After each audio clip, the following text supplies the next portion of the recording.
আসসালামু আলাইকুম। কেমন আছেন সবাই? কমেন্ট বক্সে জানাবেন। খুব ক্লান্ত, এইমাত্র কাজ করে আসলাম, শেষ করলাম কাজ। তো কার্পেট পরিষ্কার করলাম।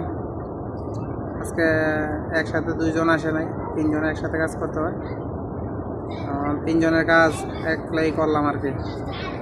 সময় লাগছে, একটু পরিশ্রম বেশি হয়েছে। তো ইন্দোনেশিয়ার এক হাজি ডাক দিল, দেয়া বলতেছে যাইতে দাঁড়ে যাওয়ার জন্য। পরে গেলাম, তাহলে দেখতেছে যে খুব পরিশ্রম করে এলাম। তো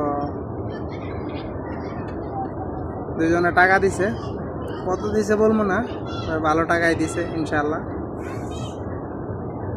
তো পরিশ্রমের পরে যখন টাকাটা পাইছি তখন খুব ভালো লাগছে। তো দোয়া করবেন সবাই, রিজিকের মালিক তো আল্লাহ। অনেকেই প্রশ্ন করে যে কত টাকা পাওয়া যায়, কি আসে বিষয়। এটা আসলে ভাই আরেকজনের পকেটের টাকা, তো হাদিয়া কে কত টাকা দিব এটা হচ্ছে যার যার ব্যক্তিগত বিষয়। তো যার যেরকম মর্জি হয় এরকম দেয় আর কি। কিন্তু আমরা তো আর চায়ালই না, বুঝলেন না? যার যেরকম মর্জি এরকমই দেয়। কিন্তু একটা জিনিস কি, আল্লাহর রাস্তা থাকলে আল্লাহ মিলাই দেয় সব কিছু।